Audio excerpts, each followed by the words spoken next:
everybody, and I think we'll see some intertwining themes, even though you guys are talking about different aspects of product.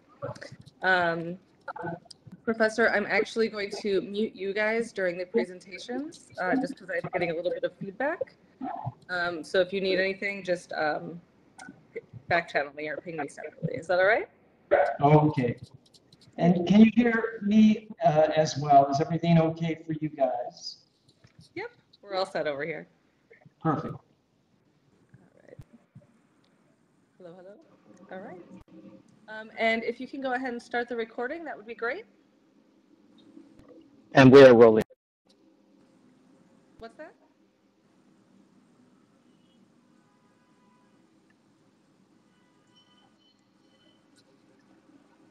Sorry, is the recording started?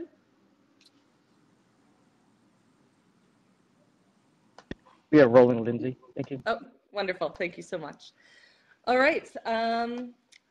I would like to introduce the panel to you. The first person that we are going to have speak is Alessandra McGinnis, and she's the Senior Product Manager at Autodesk. From her, we're going to hear about the project management versus project owner versus product manager, and what that means throughout the life cycle of a product. Then we're going to hear from Alexandria Streed, and she is the Chief Product Officer at Elevest. And from her, we're going to hear about determining what product to build and how to move forward after launch. The next speaker will be Amy Tsay, and she's the Senior Product Manager for Firefox add-ons at Mozilla. And she'll be presenting a case study, the Great Add-on Migration, moving the add-on ecosystem to a new API. And then Daryl's going to take us home with some entrepreneurship. He is the co-founder and CEO at Blurp Inc.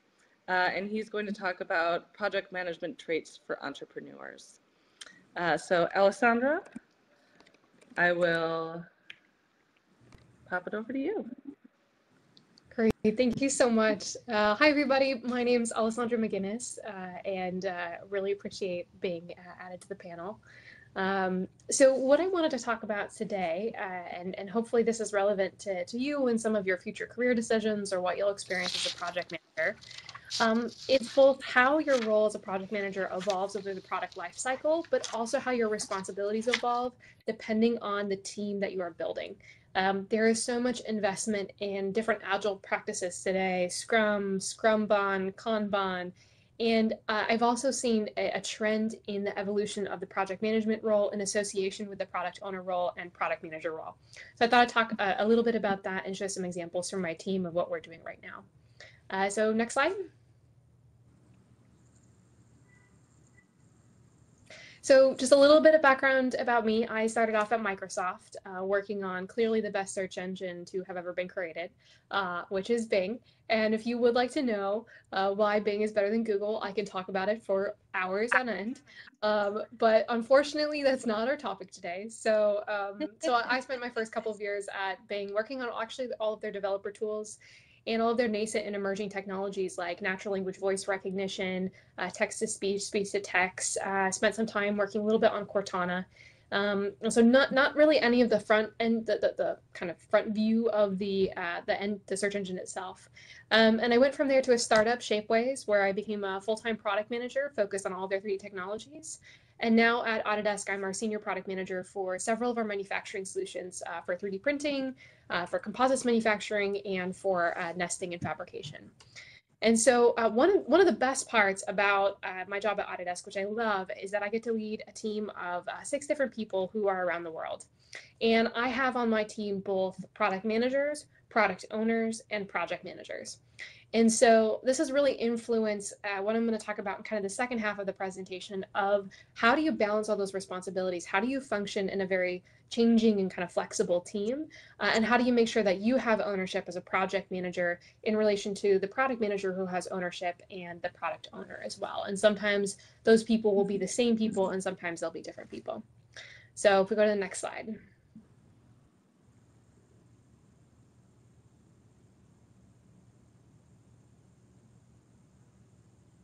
So I just copied from Bing Images a very basic, just a basic product lifecycle picture. And what I wanted to share is that I definitely have a bias for working on more emerging technologies and emerging products, new product introductions. You know, across both Microsoft and Shapeways and what I do at Autodesk, you know, I would consider at Autodesk the most mature product to be AutoCAD. It's used by, you know, vast majority of the architectural industry for, you know, designing buildings and everything. And that's that's a 30-year-old product, very mature. And that's really not where my career focus has been. So I wanted to give you a little bit of sense of that because that's going to influence some of the advice I have and also some of the context. But I've really focused mine on introducing new products and growing new products that have been within the market for about, let's say about like 2 to 3 years maximum. I've also spent some time shutting down programs and products as well, but most of it has been in the first 2 phases. So if we go to the next slide. From my experience and the projects and products that I've worked on, I wanted to give you a bit of sense of the expectations that I had of the project managers I worked on, as well as the project managers on my team. And so at each different phase of the evolution, you know, there's one thing that is kind of consistent across product owners, product managers, and project managers. You are a cat herder to some extent, and I just kind of wanted to acknowledge that because that goes across every single aspect of every role you do, no matter where product lifecycle you are a bit of a cat herder of getting people on board, finding out what they're doing, moving the product along, making sure that everybody's connected. And, you know, hopefully, you know, in the longer you spend time in your role, the more it looks like, you know, the ducklings following the duck, as opposed to just really trying to herd cats. So if you go to the next slide.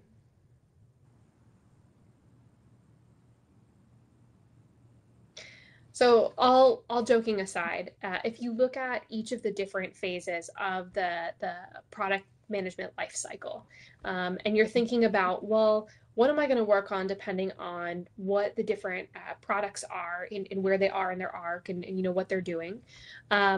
What different skill sets am I going to need? And so I wanted to share a perspective of, as a product manager, what I've seen project managers responsible for and do in each of those phases. Sorry, I'm still waiting for the slide to load.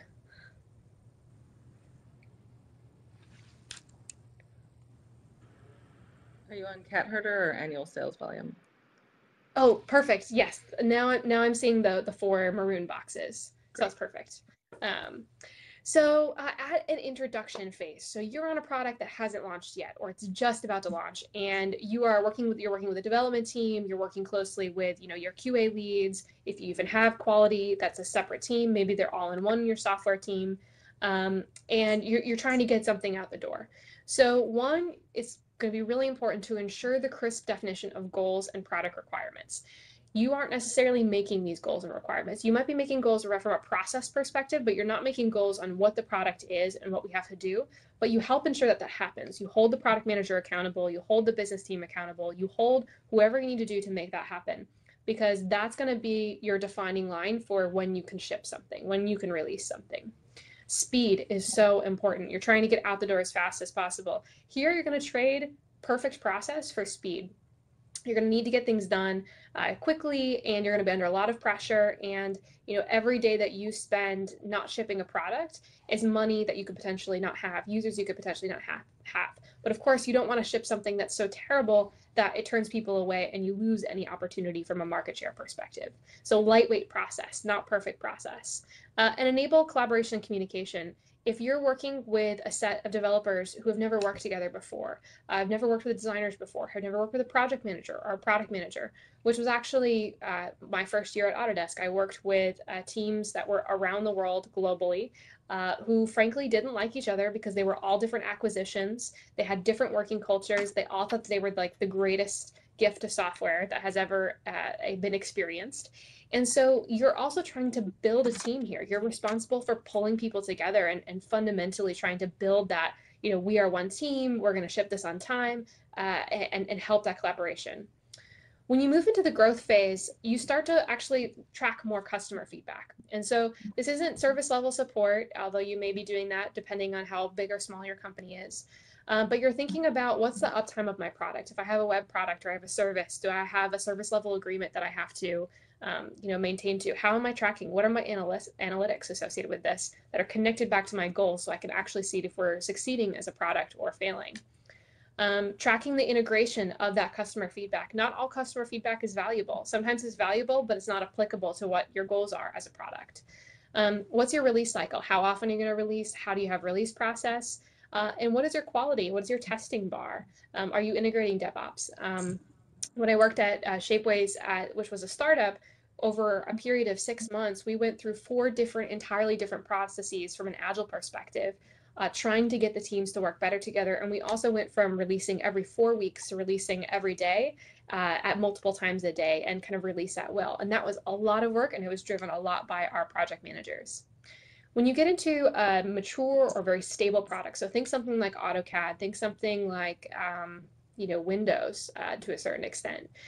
You're looking really at the maturation of communication, roles, and releases. Now you figured out what you need to do, or you have a good sense of what you need to do. You have a lot of customers or whatever your goals were from an adoption standpoint. And now you're thinking more about incremental changes to keep that customer base happy as opposed to step function changes in what the product can do. And so it requires a little bit of a different focus from a team perspective, and you hire differently for it. You look for people with different skill sets for it, because you're not looking in the introduction phase to like get stuff out the door really quick with lightweight process. You're actually looking at what's the best way that we can do this, because if we make a wrong move, there's significantly more risk than if you're in the introduction or growth phase. So tracking and driving detailed incremental improvements, and then business health tracking. So obviously you should do business health tracking in the growth phase as well and have those goals set in the introduction phase. But now it's much more critical because this is a major revenue source of your business, hopefully. And finally, in the decline, it is just as important to shut down products than it is to build new ones. It's actually, I believe, in some ways more important, because it's very easy to always have more ideas and try and build things with the same amount of people and stretch your team super, super thin. It's much harder to say, this was a great idea at a certain time. It was a good product for a certain target audience at this time. It does not match our strategic goals anymore, and it does not bring us monetary value, or the monetary value does not outweigh the lack of strategic value to our company. And so if you're sunsetting a product, you're tracking who are the customers, who do we need to contact, how do we contact them? Breaking up with the customer, I would put more on the product owner, product manager side of thing. I shut down all of Autodesk's 3D printing consumer related programs my first year at Autodesk. And so I broke up with many companies, and it was not fun, but it was really important. How do you do that in a good way? How do you structure that and give your customers a path forward? And if you can't, how do you help them on the next phase of their journey? Tracking and delivering on best practices for sunsetting products. What legally do you have to do? What from an internal practices perspective do you have to do? At Autodesk, there was all sorts of informing mechanisms that we had to bring it before a board and say, here's why this is being sunset. Here's what the plan forward going through is. And team morale. Team morale is something that you are intrinsically a big factor in for all of these different products, but it's particularly important when you're sunsetting a product, because to a lot of people, especially if they've been working on it for several years, it's a reflection of seeing all of their work go away. And so how do you make that positive? How do you make sure they feel involved? How do you make sure that they have a future and how they're feeling? So this is from my perspective how I would see what you would do as a project manager evolve, and obviously it's very different at every single company, but this is what I think about a little bit there. So now, how does the people you work with layer on top of that factor into what your roles and responsibilities might be? So as a product manager and a project manager, a lot of people think that you only have to work with the triad, the product manager and project manager, the developer, and the designer. But in reality, you end up working with people who design the educational content, which I have in here is CXD. It's a little bit more of an internal Autodesk role. You work with product marketing, field marketing, PR, business line management, business development, corporate development. Are you acquiring companies? How would they be integrated into your product? The finance team, the legal team. All of them see you as a center point for communication, because you will probably know, 1 inch deep in a mile wide, whereas all of your partners here are going to know 1 mile deep in their specific area and have very little visibility into all those other teams. So not only do you have to have a full awareness of who your stakeholders are, you also have to figure out how you're going to work with your product manager, if you have a product manager or a product owner. And so if we go to the next slide.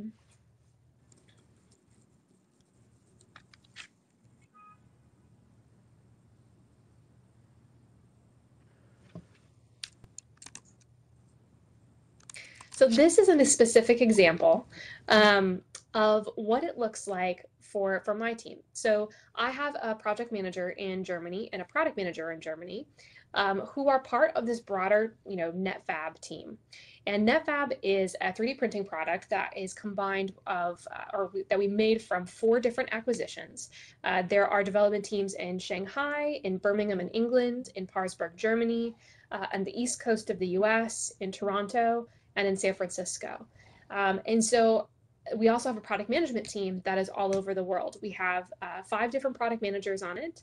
And I needed to make some changes on my team to kind of better balance all of the different responsibilities, both from a location perspective, but also an ownership perspective. And what I ended up doing was we didn't have the concept of a product owner in my team. There was a product manager who was responsible for the vision, mission, strategy, and roadmap of the product. And then there was the project manager who was responsible for the execution of how do we release on time, how do we release quickly, how do I make sure that the developers are working on the right things at the right times, really taking that prioritization and pushing it through the system and building a team that is going to execute that with confidence and at high quality.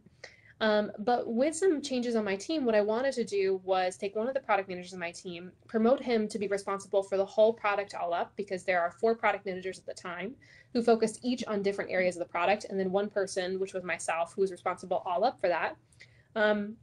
So I promoted him to take the whole product, be responsible for that, as well as individual pieces of the product here, which you can see is everything in green is Fabian on my team. But in elevating him into this new role, I had this gap where I couldn't expect him to do the roadmap for all of these different pieces at a very, very fine level, as well as maintain and figure out the strategy all up for the additive business at Autodesk. And so what I did was I evolved Andrew, who is a project manager in my team, his role to be both a project manager and a product owner. And a product owner is basically halfway between a product manager and a project manager, in which a product owner is empowered with the decision-making capability from a prioritization perspective, where they can say, you know what, this bug is more important than this bug. This feature is more important than this feature. And what they do is they make sure they're involved in the minutia, they're involved in the detail of working, on a feature by feature basis, on a Jira ticket by Jira ticket basis of what they're going to do. Whereas the product owner in this type of relationship is focused more externally on customers. They're focused on working with our senior leadership, working on our broader strategy, and they work really, really closely because the product manager ultimately is responsible for the success or failure of the product, and they're responsible for that roadmap. But the product owner gets involved in the details and figures out, okay, product manager, you want to tackle these 3 things. These are the 3 most important things. I'm going to go figure out what that looks like in our software, how we get there, what the MVP definition is, and also I'm going to be responsible for getting that out the door and shipping it. And so the reason that I bring this up, and I understand that this diagram may not make any sense, but I wanted to show it because very rarely are there very, very clean lines and definitions of what one person does and what another person does, unless you ask for it, unless you define it, and unless you push for it.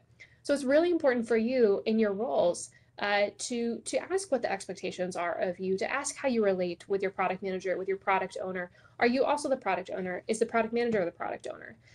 Because it can definitely work. It's working super well in my team right now. I'm really happy with the changes, as well as Fabian and Andrew in my team are also really happy with the changes because it fits their skill sets and their interests.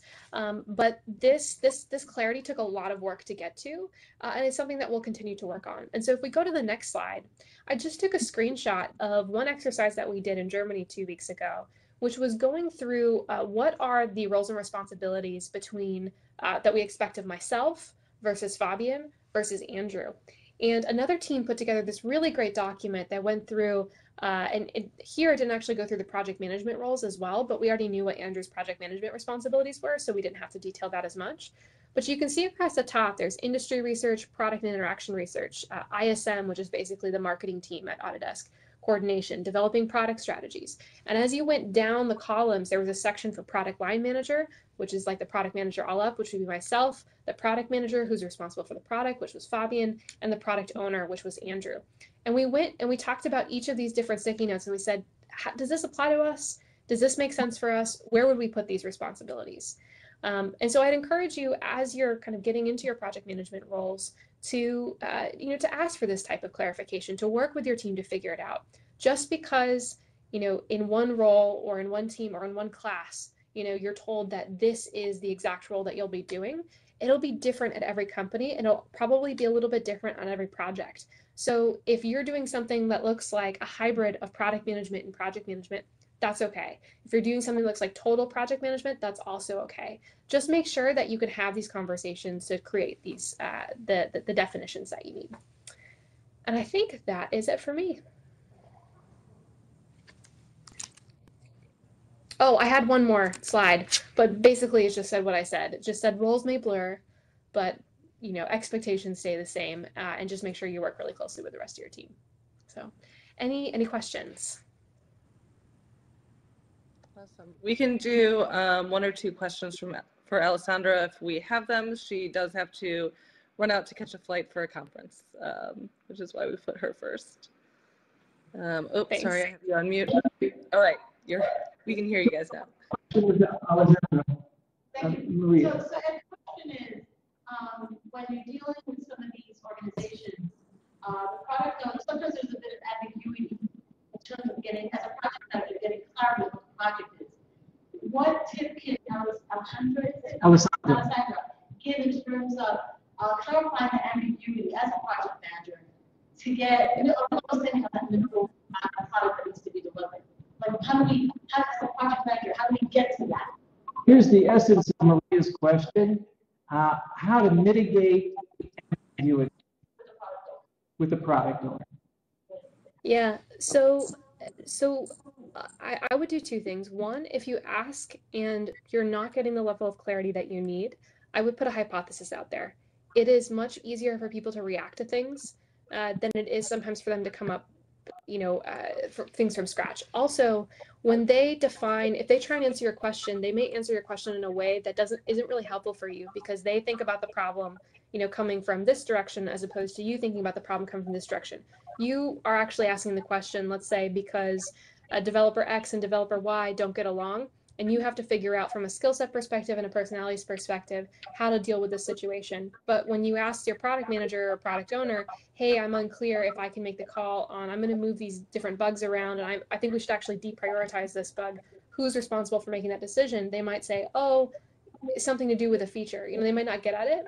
So if you ask and you're not getting the clarity, I would propose a hypothesis. Like, this is what I believe to be true. This is what I would like to do. This is how I'd like the split to be. And I don't have this clarity.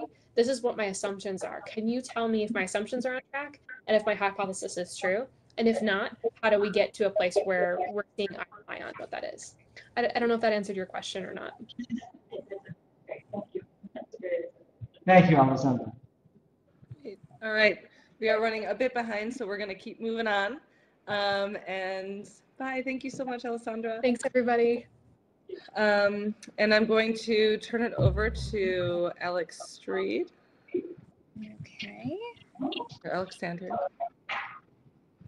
There we go. Can you see my screen? Can you see my screen? Yep. Okay, perfect. All right. Hi, everyone. Thanks, Lindsay. My name is Alex Street, and I'm the Chief Product Officer at Ellevest.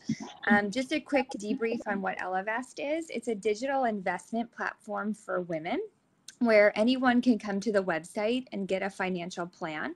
And then we provide each of our clients with a bespoke investment portfolio to help her reach, each one of her individual goals. Ellevest is fairly new. I mean, we started with just a problem we wanted to solve.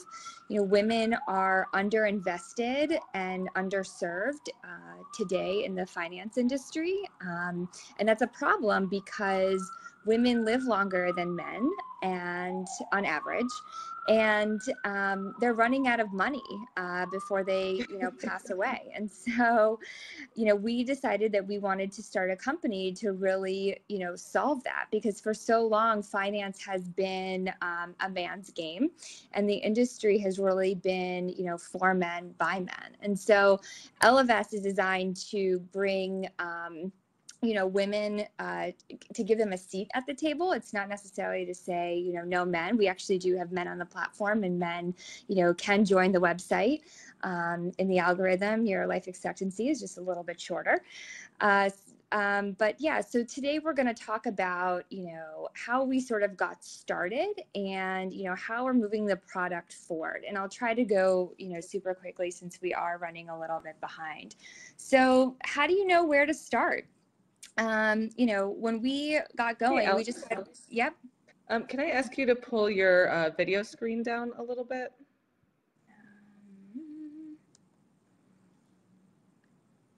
Perfect. It's just right in the middle of your slides right now. So. Oh, okay.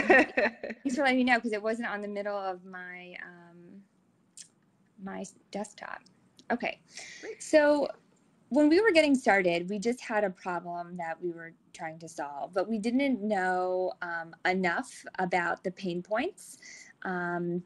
And so we wanted to talk to as many women as we could. And we used this method called ethnography to get going. And we wanted to make sure that we weren't just talking to women in New York, but that we were talking to women all over the country, because we wanted to make sure that, we were addressing needs for everyone.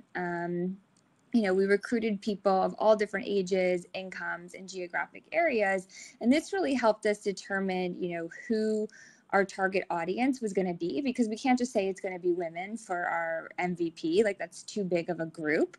We really needed to narrow it down and try to figure out like who we could solve this problem for on our first go around. After that, I mean, you can imagine how many ideas we had, in how many ideas we were thinking through. Our CEO had ideas, I had ideas, various people we talked to had ideas. And so we wanted to sort of get these ideas into a concrete state. And so we did this thing called concept cards, and then we brought them to various users who fit into our target audience that we identified, and got some feedback on it. It wasn't just like, oh, do you like this idea or do you like that idea? The reality of it is no idea actually won. Like, we didn't have a winning idea, but there were certain things from each of these concepts that we were able to take and to learn from. Next, we did something called rapid prototyping. Once we felt like we had a direction that we could go down, after showing people the concept cards, and felt confident about an idea, we didn't actually know how we were going to execute it. There's a lot from going from this really big idea to getting sort of like the onboarding experience that someone is going to go through and all of the various screens down. And you have to do a lot of testing. And so you want to test, early and often. You want to ensure that you're testing with your target audience. So, one of the groups of people we met were people who were experiencing a lot of credit card debt. And we're an investment website. And so we didn't feel like they were our target audience for the MVP, because they think about money so differently. And so anybody who had credit card debt was not, in our group for prototyping. You want to also talk to experts in your industry. You don't want to just get feedback from prospects. You want to also get feedback from people who have experience in the finance industry or people who have experience in product. And you want to find tools that your team loves to use. So we used, Envision to create these prototypes, and usertesting.com was something we used, the pop-up app. Like, there's a bunch of different things that you can use. And so your team should try to find some tools that you can go to on an ongoing basis. Okay, so how do you determine your MVP? Because I'm sure there's way more features that you know feel like you need, but in reality, you're also on a timeline, especially if you're at a startup and you know every day goes by and you know is you're not making any money. So you have to you know figure out how you're going to get to launch. So I'm using this analogy here of you know what you do to get ready in the morning. And this is something that like, this is what my typical morning looks like, right? Like I make the bed, I make coffee, I eat breakfast, take a shower. You know, I do all of these things in the morning and it takes me about, you know, an hour or so to get ready and to get out the door. But what if you've only had 10 minutes? I wouldn't be able to get all of those activities done in 10 minutes. My morning would probably look something like this. I would brush my teeth, I would get dressed, and I would put my makeup on really quickly. And that's your MVP. You know, I can get through the day with that. I might not have all the bells and whistles. I may have not checked my email. You know, I may have to shower that night, but the reality of it is I'll be able to make it through my day, and it's going to be a viable day. I'm still going to be able to get through it. The reason why you know, I use this example is because, you know, so many times you feel like, oh my gosh, I need that feature. But the reality of it is that you want to launch pretty quickly. I mean, you want to be careful, and we'll talk about what viable means, but you want to also then have a backlog of items that you can launch next, because you can imagine that, you know, you after talking to customers or after talking to your team, you'd be able to add back in some of these things on your day-to-day that you usually do on your day-to-day life for getting ready in the morning. You'd be able to add in, you know, the second most important thing, the third most important thing, and so on and so forth, you know, based off of, you know, the analytics or, you know, what your customers are seeing through your client experience queue. Okay. So the question I get asked a lot is like, how do you ensure that your MVP is viable? And I do believe that the word viable is the most important in MVP. And I think it comes down to these four main points. One, it has to have core functionality. You have to be able to get from point A to point B without an issue. So we are an investment company. If someone can't deposit money and withdraw money, like that's a problem. You can't just deposit money. You have to, you know, allow your clients to take their money out. So there has to be, you know, a flow at hand. You know, maybe we don't, for our MVP, have to have auto deposits set up, but at a minimum, you know, people need to be able to deposit and to withdraw. It has to meet the target's needs. So you did all of this research through ethnography and concept cards. You want to make sure that you're addressing your pain points and that you're also addressing the needs of the business. The third is it has to pass stability and quality testing. You know, you want to be very, very careful. There is something called launching your MVP way too soon. And I believe, especially if you're a startup, you really only have, you can make maybe one or two mistakes. And then after that, you know, you pretty much lost your audience, because it's so hard to find your audience to begin with, you know, by not having a big brand name. And so you want to make sure that your product is bug-free when you launch. And so it's important that you sit down with your developers and figure out what quality testing looks like and what you feel comfortable with, and how many bugs you feel comfortable with launching. And lastly, it has to address the competition. You can't just put something out there that already exists today. You have to make sure that whatever you're doing is better or different than what is out there today. You know, you can't just go and copy, you know, somebody else. It has to be different. So what happens after MVP? You know, you launch your MVP features, you start evaluating your KPIs and client feedback that's coming in. It looks like for me, it fits into like 3 buckets. So the first one is optimizing and fixing your top issues. So no matter how many, you know, no matter how perfect your QA testing went, there's going to be some use case that was forgotten. There's going to be some bug that got missed.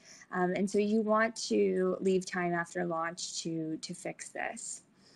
The second is, launching MVP2 features. So you probably had to make a lot of cuts to begin with for your MVP. And so I'm sure you have a laundry list of items. So going to this list and, figuring out what the most important thing to launch next is, just like the example we used for getting ready in the morning.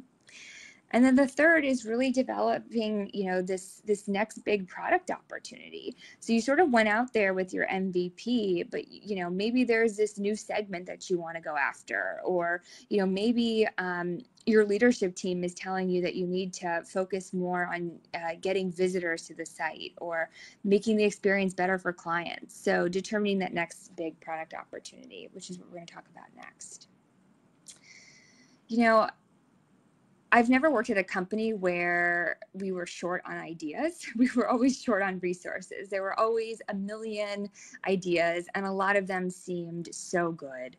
But in reality, you have the resources that you have. And some product managers are more fortunate than others, but you have to make sure that you are very, very careful with your time, and that you are, launching the most important things that are going to help you reach your goals. And so in reality, ideas can come from anywhere. This isn't just the product manager who is coming up with these ideas. Sometimes the CEO will have ideas. Sometimes your clients will have ideas.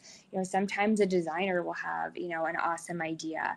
But they're all competing for each other. Everyone's idea is competing, for resources. And so it's important that you assess your ideas and make sure that they're going to help you move the needle and reach your goals. And so I always like to ask, what KPI will this move?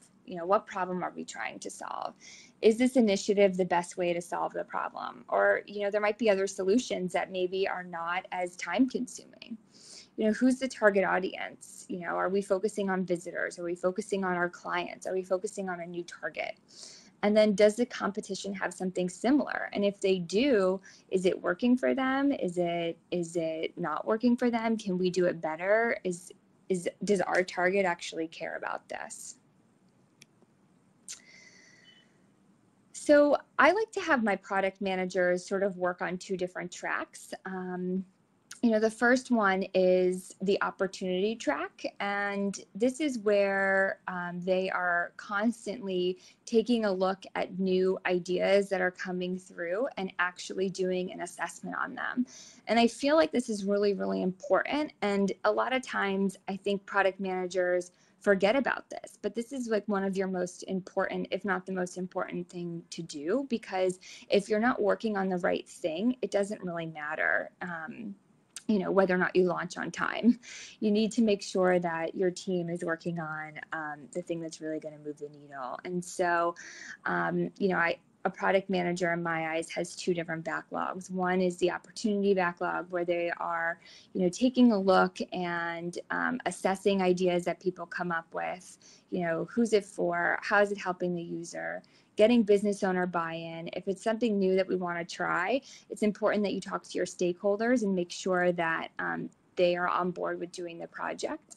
You'll have to research the problem. So whether this is doing it through ethnography or some other type of research, if it's a smaller initiative. And then determining the costs, like working with your development team to see how long is it going to take? Is there a way that we could maybe reach our goals, but, do something that's not as robust? And then you sort of have the product backlog, and this is the more immediate backlog. And in my eyes, this is, either a bug or a feature that needs to be enhanced in some way. And so, our product managers will add, tickets to the backlog, and they'll discuss it with their product ownership team, which is, their designers, their engineers, QA leads. They'll sort of talk through it and, figure out how they can, get it done quickly. And then, they will all assign story points to it in sprint planning, and then, work on building, launching, and deciding what upcoming sprint it's in. So I like to say that, the product managers are, always working on two different tracks. What to keep in mind when moving forward. So your vision and strategy should always remain consistent. You know, I would expect my lead engineer to question me if tomorrow I said, you know what, we're actually going to go build an insurance site for women. I would want him to raise his hand and say like, something doesn't sound right, because that would mean that our vision has now changed. Your roadmap, however, is a guide. And I believe this is something that will change. I like to tell my team constantly that it's not a release calendar. And that's because I think people can get very, very tripped up. But in reality, as a product manager, you need to be keeping up with what your competition's doing. You know, what's happening in the world. Like we just launched a feature called Impact Portfolios. And it was right around the time of the Parkland shooting, but we were not addressing guns. And the country was talking about gun violence. And so we had to take a step back and say, okay, this is something that's happening. Do we want to address gun violence in our portfolios or not? And so it's important that you're paying attention to what's around you, because you don't want to just make it a checklist and something that you can do. And I honestly believe that, you know, good product managers probably, you know, release only 50% of their original product roadmaps, because they are constantly paying attention to analytics, feedback that they're getting in user testing sessions, and so on and so forth. Questions? All right, we are actually going to hold questions for Alex till the end, if you're okay with that, Alex. Yeah, no, perfect. Great, and then we'll do a whole panel of questions. Great. Perfect. All right, thank you so much, Alex. And if you want to stop sharing your screen, I think it's just the bottom there. And Amy, you're up next. Hi. Sorry, I'm just trying to get mine set up.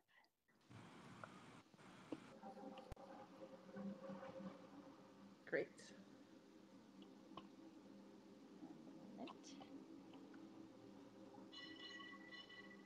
All right.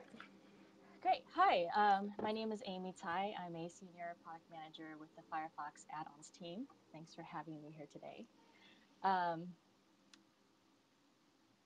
going to talk to you about a big project that we completed last year, and how a successful partnership between product and project management contributed to the success.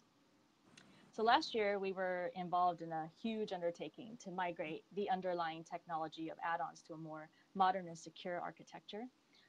It was difficult and complex because it's a really old community, and we succeeded. And when we succeeded, it felt as though we had moved a handful of mountains.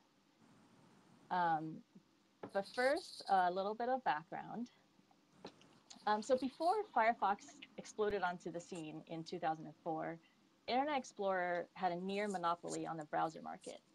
It was unheard of for a software organization to make its source code public, but that's what Mozilla did.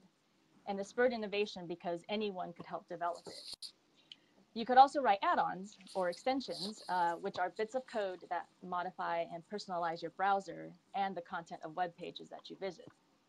So with extensions, you can do comparison shopping as you browse the internet. You could block ads or apply a Batman theme, or you can have a cat shoot lasers out of its eyes with the click of your mouse. Anyone can create them and make them available to other Firefox users. So for the first time, you could personalize how you experience the web.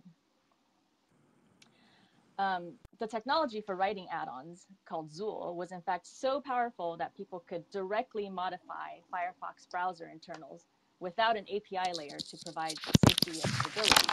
So as you can imagine, that was quite problematic. And moving to an API model meant that extensions would be easier to write because you could use HTML, CSS, and JavaScript. It would be compatible with other browsers because you wouldn't have to maintain separate code bases anymore. And it would be more stable and secure.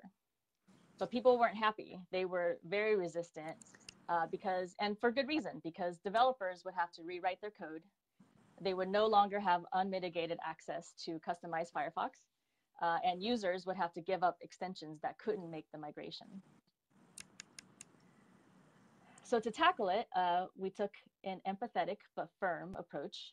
There was no turning back from the change, but we tried to be collaborative in how the technology evolved.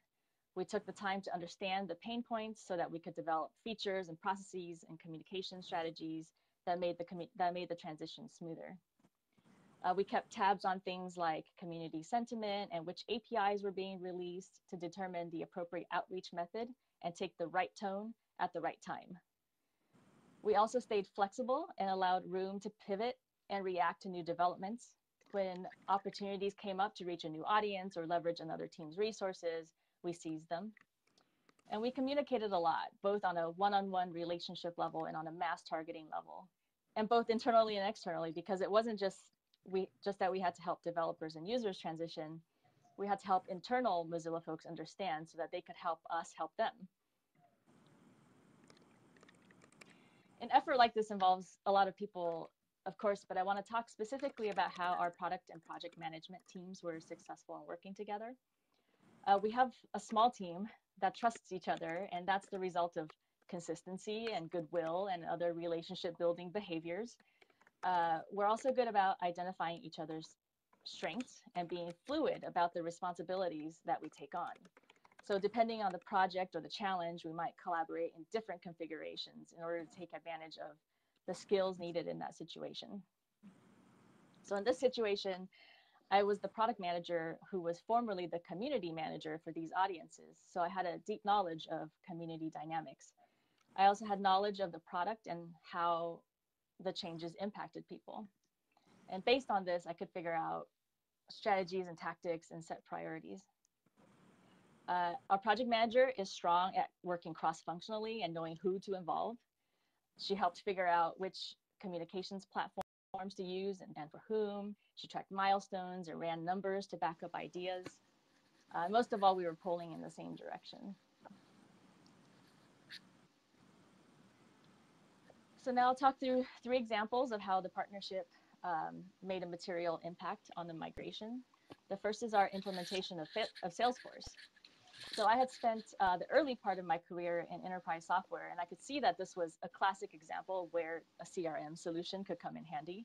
We had different engineers and product managers talking to the same developers, and we were crossing wires. And since Mozilla had licenses with Salesforce, I began advocating for resources to set it up for this project. And the setup was going slowly, partly because nobody on the product team had actual CRM implementation experience, and we probably weren't asking exactly the right questions and pushing for the right things. That is until our product manager got involved, because this was right up her alley. So as soon as she joined, she pushed us through the final hurdle and got the system up and running. And it was huge because we could scale our outreach operations now. So if someone was talking to a developer, they can now go to Salesforce and see when the last conversation took place, what it was about, and with whom. It helped us get organized and efficient and spot gaps and provide better support. I mentioned earlier that one of the things that really helped us was staying flexible and being open to reprioritizing and pivoting. We were kind of like football players in the huddle. We would talk about what worked and didn't, and then we would come up with the next play, and then we would go out and execute. And to illustrate, we had a situation where there was a journalist from the Washington Post who created a Chrome extension. And we reached out and told him, hey, we have this new technology. It would be really easy to port it to Firefox to reach a new audience. And he did it. And we needed wins like this for market validation.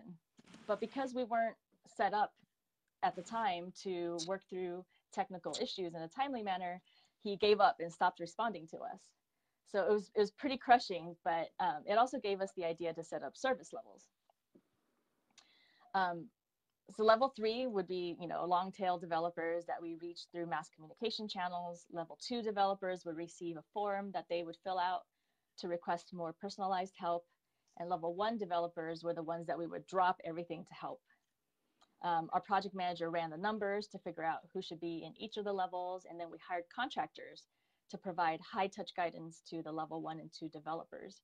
They would dig into code and suggest workarounds and fix API bugs that were blocking developers. And in the end, it was our collaboration in migrating these level 1 and 2 developers that really helped us hit our migration targets. Third example is a few weeks before launch, our project manager mentioned that there was another team within Firefox running messaging experiments called heartbeats. These were messages that are shown to people when they browsed Firefox if they met certain criteria. And we thought this would be a great way to target users of extensions that were not going to make the migration, to let them know that there's a replacement extension available. So we worked together to come up with the right audience and criteria for showing these messages, and we were able to convert a ton of users right before launch. And it ended up actually helping the launch itself of Firefox 57 because it decreased the possible number of people who might complain. So by the time we launched Firefox 57 last November and fully moved to the new API, community sentiment had changed from negative/neutral to neutral/positive. We weren't fighting fires all the time anymore. Our community remained intact, and we were attracting new developers. 90% of the level 1 and 2 developers we had targeted had moved to the new API, which contributed to about half of active daily users. The rest were either brand new extensions or extensions ported over from Chrome. And we've doubled the rate of extension submissions to addons.mozilla.org since last year. And all of this wouldn't have been possible without a successful collaboration between product and project management. Thanks for listening. I hope that was helpful, and I'm happy to answer any questions you have. Awesome. Thank you so much, Amy. That was great. And also fun for me to see, too. Also what? I said also fun for me to see, too, working in the company. Yeah. I like seeing other projects. All right, Daryl. Will you take us home, as it were? Absolutely. Well, good Perfect. afternoon, everyone. As Lindsay mentioned, I'm Daryl Lawson. I am the co-founder and CEO of an early-stage social network startup out here in Silicon Valley in the San Francisco area. It's called Blurp Inc. I'm on year 3. So to get started, project management has evolved tremendously. So it used to be project management started because the organization was addressing a need or a risk issue, whether to bring revenue into the bank, whether to show up stuff, and you needed the proper resources and folks involved to make it work. Now, since the recession changed, pretty much we're always doing project management, not just with your job, but with your life, actually, because we need to continue to find ways to be more efficient to operate a certain way. So a lot of project management methodologies such as scope, time management, work breakdown structure, all of that stuff still exists, but it has leveled up to another level. So what I'm going to get into now is how that ties into entrepreneurship. So when people look at entrepreneurship, they look at this guy who's the CEO, he just comes up with his idea, he just drops out of his job, he just builds up everything, he just raises millions of dollars, and he's a rock star, she's a rock star. Doesn't work like that. There's a lot of project management involved that people don't realize. So, for example, when you even start a venture, I know everybody pops the cork, they give toes, hey, I got a startup going. One of the first things you need to do is map out what is your most highly prioritized. So for us, for example, we didn't know anybody. I didn't have a network out here in San Francisco. My co-founder knew some folks, but kind of what he did 4 years earlier did not apply. So I had to map out a networking strategy, and I used the work breakdown structure aspect. So I identified the top 10 to 20 people that are in the industry that I needed to connect with. I started planning what events I needed to go to and started studying who their assistants were and started studying them following them on social media so that way I'm able to find out what they're doing and where they're going to be at and retweeting and putting a lot of work in. This took about 90 to 120 days just to get the networking aspect going, from going to events, meeting people, because you have to give and add a ton of value starting out. And it's like being an entrepreneur, they think, oh, I just got a product, you pitch everybody.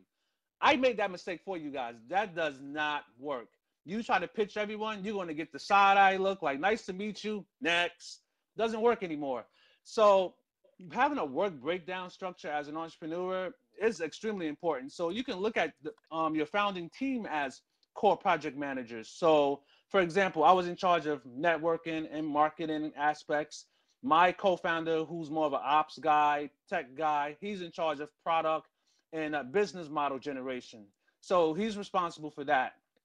And our stakeholders are our potential customers, potential investors. So we recently did a crowdfunding round last year, and our stakeholders were our friends and family and fools that invested in our project. They gave us the feedback that we needed on what worked, what doesn't work. But project management, you need that discipline in being an entrepreneur. And actually, go back into a corporate perspective, because one of my last roles is I worked on a project team.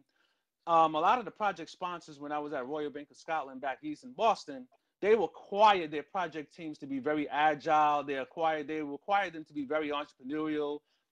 They had to get specific resources that can do specific things, such as SQL querying, database manipulation, coding, technical writing. They got real specific. So if there was no resources internally, they hired contractors to bring it in. So it became, we needed exactly the resources that's needed. And a lot of that is the same way with entrepreneurship. So in entrepreneurship, kind of like what Alexandria said, you're not going to have time to do every single thing you need. You need to prioritize. So what was most important for us was establishing a network, building a brand, and raising money. Those are the three main important things that we had to focus on for the first 1.5 to 2 years. Now the most important thing is, because we're getting ready to launch our MVP in June, is finishing our development, putting just the core features that's needed out there. And we're doing a work breakdown structure to make sure we have certain things in order. And we got some alpha testers that's going to help us test, to give us reports on bugs and feedbacks. So I just say all of that like project management is basically everywhere. You know, when you're a startup founder, you're a project manager of your own startup. If you're a project manager in the organization, you are responsible for that project. You are responsible for the resources, the people that are helping you in this project. You're responsible for the communication. Everything falls on you. And I was laughing when the first presenter was talking about you had to be in charge of legal. Yes, I had to research legal contracts in order to give equity to our startup advisors. I didn't even know where to begin. And I'll never forget, I wanted to recruit some advisors. They was like, well, send me a contract. I was like, what? How do you do that? So I had to basically do a work breakdown structure on how to research, how to do these things, had to reach out to an attorney, and then I had to come up with the funding to pay that, because it wasn't cheap to come up with these advisor agreements.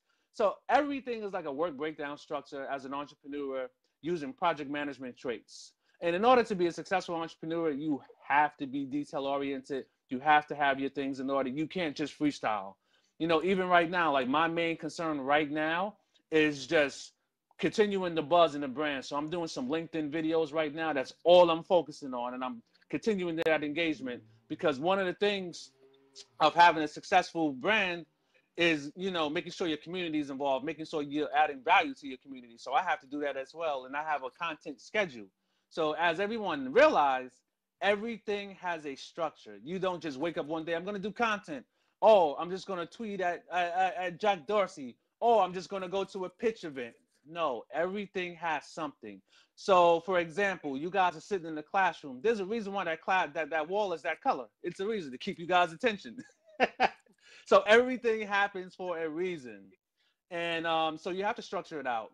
So now, the main traits, again, that's needed is being detail-oriented, being efficient, being alert, having the awareness to realize that you know what you know and you know what you don't know. And then there's different phases. So just like with projects, there are different phases. So with entrepreneurship, you know, you can't hit the home run right now. You have to do this in phases or you will burn yourself out. So phase one, for what I learned out here, is build up your network and build up your brand. The next thing is, once you develop and establish your trust and your reach with your community, then you start raising some funds from your friends and family. Then after you raise your funds from your friends and family, then you can start to develop your prototype for your app, so that way you can put it in the app store. So you have those first three things covered. It takes between 18 to 36 months. So there are definitely different phases that are involved. You just cannot jump into entrepreneurship. Even if you got the perfect team, everybody has to be on accord. So I didn't want to do no slides, because this doesn't require any slides, and you guys see enough slides, and you're going to have enough slides to see until you graduate. But that's my brief little chat about project management traits for entrepreneurship. Thank you, guys. Great. Thank you so much. All right. Let me take the classroom off of silence.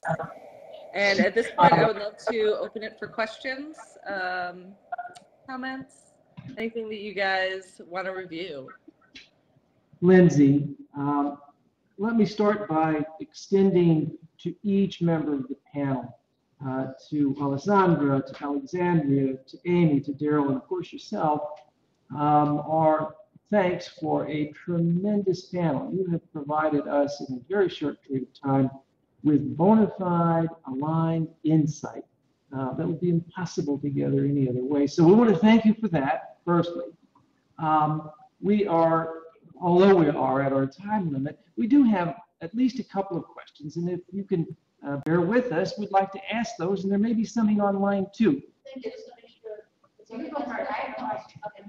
So I have two questions for Alexandria.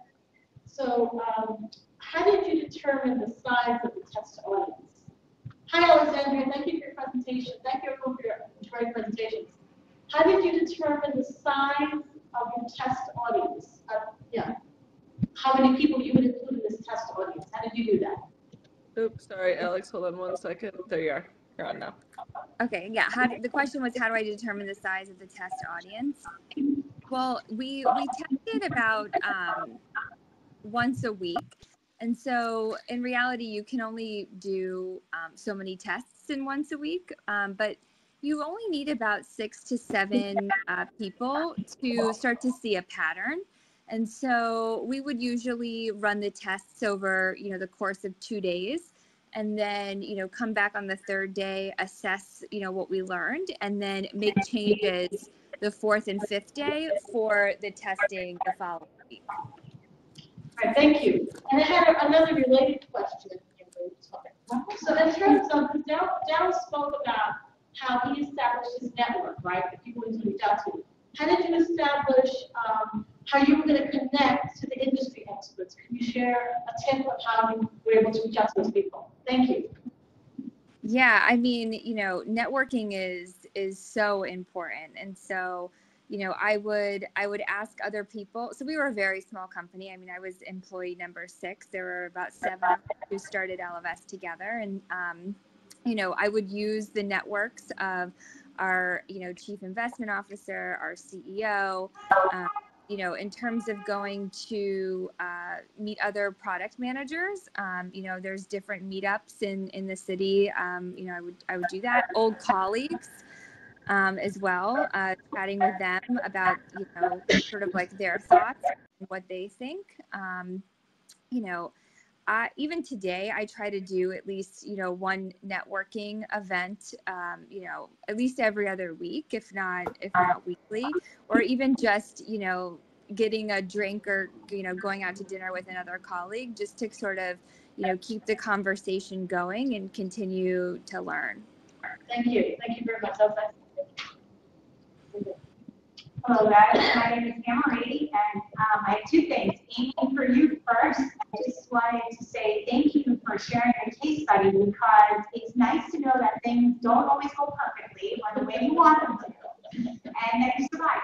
And it's good to reinforce the fact that collaboration is so important, and that, don't lose your head. If we have skills to work through it, and you just work together as a team and you can actually get through it. So I want to say thank you for sharing that, because it's good to be reminded of that things aren't easy.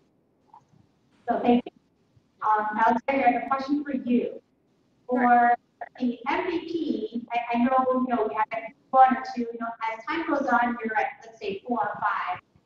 Obviously, you're looking at backlog, you're determining what's the priority of those features that you want to do next. But how do you determine that, hey, some of these new things we want to put in, it shouldn't be part of this product anymore, but now we've actually moved into something that's a new product. Like, where's that line that determines add new features to existing, or we move into a new product? Yeah, I mean, a lot of that sort of depends on the stage of the company. We at Elevest, launched our MVP for a particular target audience. Then we realized that there was, other groups that we, wanted to serve as well. And so we had to make the trade-off to say, do we want to continue to enhance this current product offering, or do we want to spend some of our resources, starting to explore, other ideas, to fulfill, the needs for other people. And I think that happens a lot, as you're, your audience starts to broaden a little bit. Like our MVP was so specific because, we could only launch, a certain amount of features in a certain amount of time. Like there were a lot of people, like women that we couldn't help, like for example, like the credit card debt situation, or, women who tended to have, more complex financial needs. At the time of the launch, like we didn't have IRA rollovers and 401k rollovers and things like that. And so, once we launched some of those features, we had to say like, okay, we're still not meeting the needs of these women. Do we want to go after a different group? And then what are those needs? And that's really that opportunity backlog area that I was talking about. Great, thank you. Yep.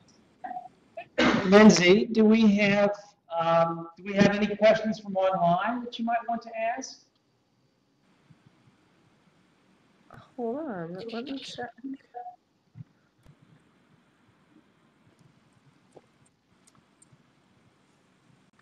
All right, we've got a fairly standard one. For project management, what is the best thing that someone in project management can do to work with a product manager? And that's open to the group. Study, meet and greet with a product person, understand their world. I mean, that's just as simple as that. Yeah, I mean, at Ellevest, we don't have project managers today, and I'm actually starting to explore doing that because I think a lot of the tasks right now are falling on the product managers. And so I'm trying to figure out right now as well, what that line is and the roles and responsibilities. And so it was nice to sort of hear Alessandra's breakdown of those folks. But I would imagine that the two really work in tandem together. The product manager being responsible for the vision and strategy and roadmap based off of, all of their data collection, while, the project manager is really responsible for helping that product manager execute. And I would imagine that the two have to work very closely together because it's very hard to move on to something else when your current project isn't out the door yet.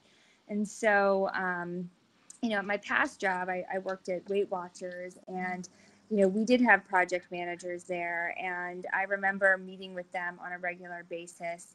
They would actually run the Scrum meetings in the morning, just to make sure that they were sort of blocking and tackling the different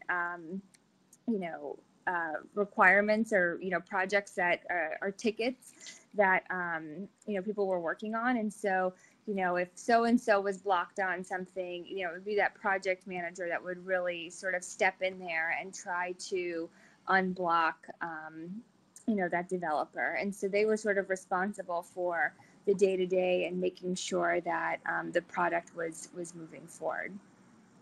One way that I think about the relationship is sort of the product manager kind of does the selling and the project manager closes the deal, because as a product manager, I'm the one who's saying, here's our vision, and actually convincing everybody of why we should do this. Here are all the reasons why, and getting people excited and aligned.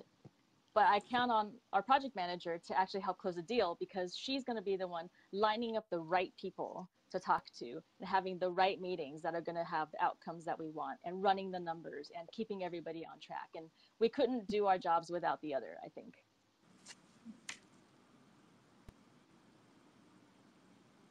Great. All right. And we'll do one more question from online and one more question from the classroom if you guys have any. This next question is for Daryl. How did you come up with your startup idea? Cool. So, make a long story short, when I was gonna say real easy one, right? Yeah. To make a long story short, I was actually still working at Royal Bank of Scotland in Boston. I was actually getting frustrated with finance, got tired of getting laid off. And one of my mentors was like, hey, why don't you take a trip out to the Bay Area to see if it's really BS or not and see if it's real. So I planned the trip. I took vacation time out there. I found some events to go volunteer at. And I happened to be in town when they had like a big startup event in Mountain View at the Computer and Science Museum. And I actually met my co-founder there at the time, where he was working on a previous startup that was a music distribution startup for iTunes and the Google Play Store. So we just kind of kept in touch. And then as I was in transition with Royal Bank of Scotland and like winter of 2014, he kind of just gave me a call, was like, hey, you know, I need somebody to come out to Silicon Valley, be a co-founder, help me get started with Blurp. It was just an idea. I was like, what do I got to lose here? I'm tired of submitting resumes to Boston and New York anyway to get jobs. So, you know, and what's funny was I was engaged to be married. I did get married, by the way, but at the time I was engaged to get married. I had to tell fiance, hey, I got to go to California. This is an opportunity you just can't pass up. So he got an apartment out there for me, and I just kind of took advantage of that opportunity. But it was a lot of hard work. It was not easy at all. You really have to program yourself. You have to believe in you have to believe in the product. You have to believe in the team, and you got to push through, because you're not going to get everything you want. Just come out to Silicon Valley, have a startup, everything works. It just doesn't exist that way. And I know, like, people out here, they think there's some magic elixir. You go to Harvard Business School, you go to Stanford. Those things help you with good head starts, but you get to a certain point where that won't even help you anymore. So it's all internally to get you to where you need to go. So sorry for the whole soliloquy, but that's pretty much how I wound up in the Bay Area and found my co-founder and got into Blurp. And I just believed what he had to do. Great. And is there a last question from in the room? I think we're okay here, Lindsay. All right, wonderful. What I want to do is our thanks to each of you on our webinar. We really do appreciate it. We thank you so much. And thanks to all of our listeners and participants, both online and in person. Really had a wonderful and unique experience. So thank you so much. Great. Thank you guys so much.